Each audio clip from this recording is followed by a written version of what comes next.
Is your battery 3 to 5 years old? Are you getting transmission error codes? Have you had to jumpstart it more than a few times? Is your car getting stuck in park at a red light? If so, you probably need a new battery. In this video, I will show you how to check your battery's health, replace the battery, and lastly, how to program or register a new battery to the BMW system. This car was getting stuck in park and throwing transmission errors on the screen.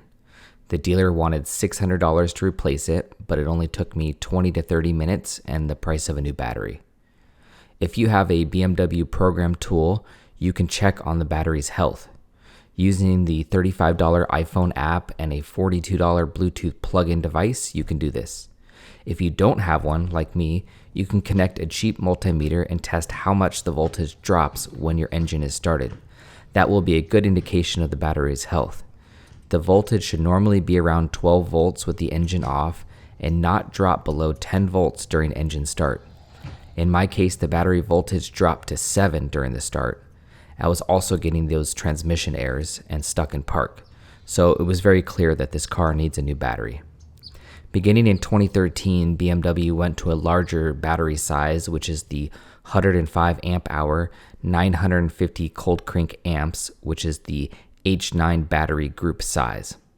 Prior to 2013, they used the H8 battery size, which is more common, and you are able to get those at Costco, AutoZone, and O'Reilly's. But the H9 is more difficult to source, and I suggest that you replace it with the same size if your car currently has one. Check on the amp hour and the cold cranking amp numbers on the top of the battery to know which battery to buy. I called my local BMW dealership and they had the 105 amp hour version for $240 plus tax. The Costco had the smaller battery, which was $180, an interstate brand. This car has a start and stop mechanism, and so there's a lot of battery use when the engine's off and you're sitting at a red light. It uses that power to continue to run your climate control, your radio, lights, etc. It's always a good idea to check the date stamped on the battery to make sure you're not getting an old battery that's been sitting a long time. It's also helpful if you can charge the new battery before or after installing it, but not a requirement.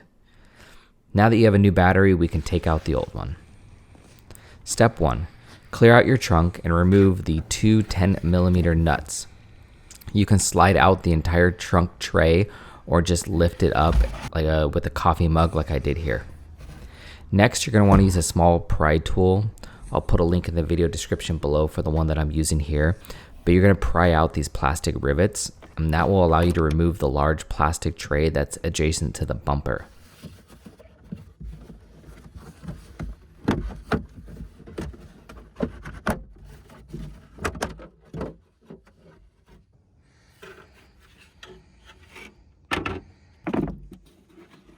With that out, you're able to lift up the storage tray and remove it out of the car.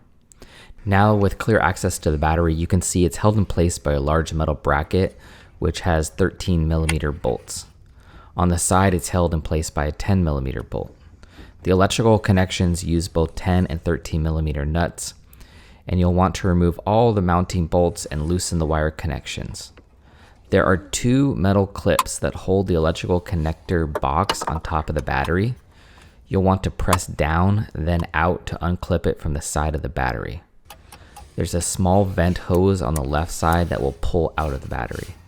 Nothing should take much force, and if it does, just stop, do some more research before yanking on anything. The battery is very heavy, so you'll want to slide it towards the rear of the car first, and then lift it up with the handles, and you can get a helper here if it's too heavy for you. The new battery should have a small plastic bag on the side, which includes the vent cap and adapter, so remove those. With the battery in place, plug in the vent on the left side and put a plug or cap on the right side so that it does not vent hydrogen gas into your trunk area. These batteries release gases when they're charging, and you don't want that to go inside your car.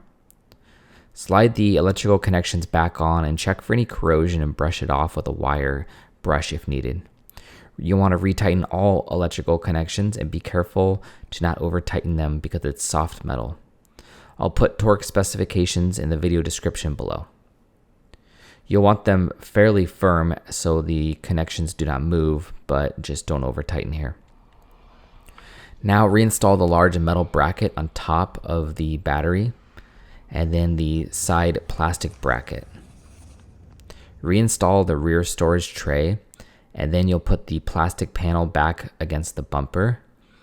You'll have two pieces of rivets here, so you'll push the first part of the rivet in, and then the second part will tighten the entire rivet. You'll have to do some manipulating of the rubber trim gasket here so that you have good waterproofness on your trunk.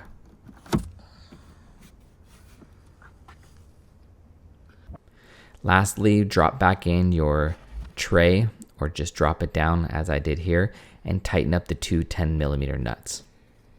Since there's no electrical power to the car for quite a while, it will likely clear out any existing air codes that you have in place, and you'll have to reset your clock. BMWs require registering or programming of a new battery to the car.